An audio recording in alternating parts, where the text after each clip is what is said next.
আমি আপনাদেরকে দেখতে এসেছি। আমার খুব ইচ্ছা ছিল 2013 সালের 5ই মার্চ যে ফ্যাসিস্ট হাসিনা বর্বর হত্যাকাণ্ড চালিয়েছিল এদেশের আলেম সমাজের উপরে, এদেশের মাদ্রাসা শিক্ষার্থীদের উপরে, সেদিন আমি নিজেও কারাগারে ছিলাম।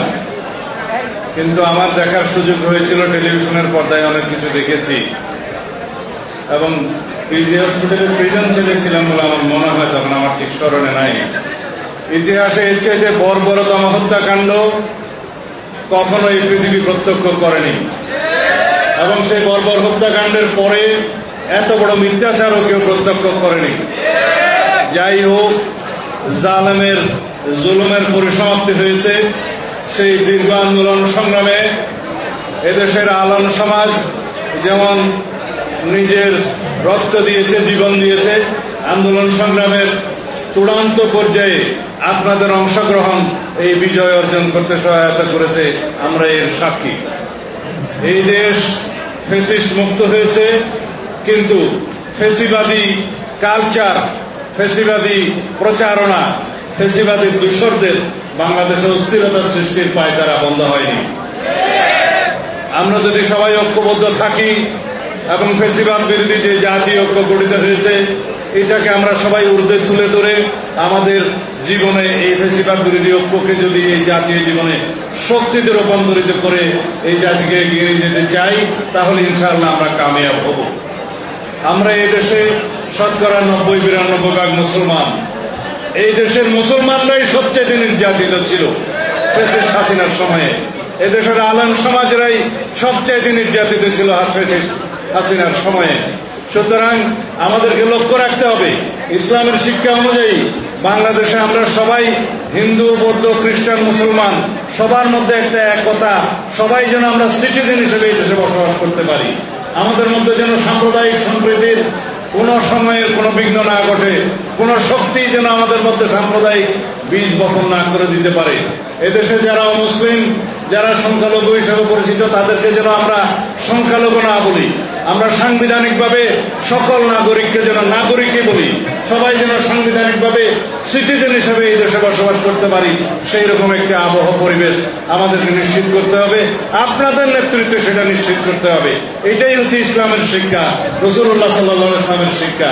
আমরা এই দেশের সমস্ত যারা ধর্মীয় সংখ্যালঘু বলে পরিচিত, আমরা তাদেরকে যেন এইটা বুঝতে দেই যে বাংলাদেশে মুসলমানরা আপনাদের সকল রকমের ধর্মীয় আচার অনুষ্ঠানের সমস্ত স্বাধীনতা নিশ্চিত করবে। সেই নিশ্চিতের জন্য আমরা সংবিধানের গণতান্ত্রিক সংস্কার আমরা নিয়ে আসব। সমস্ত সাংবিধানিক এবং গণতান্ত্রিক প্রতিষ্ঠানকে এইভাবে শক্তিশালী করতে হবে যাতে বাংলাদেশের কোনো রকমের কোন সিটিজেনের শুধুমাত্র ধর্মীয় পরিচয়ে কাউকে নির্যাতিত না হতে হয়, শুধুমাত্র অন্যান্য কোন ধর্ম, জাতি, গোষ্ঠীর পরিচয়ে যেন বাংলাদেশে কারো উপরে কোন রকমের পক্ষপাতিত্ব না করা হয়।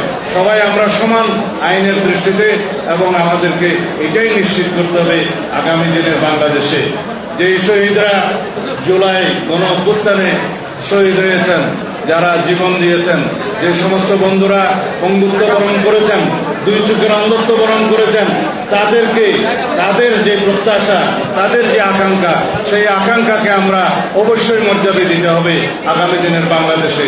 তাই আপনাদের প্রতি আহ্বান, বাংলাদেশের আগামী দিনে যে সংবিধান রচিত হবে, সেই সংবিধান যেন বিশ্বের মধ্যে একটি উন্নত সংবিধান হয়।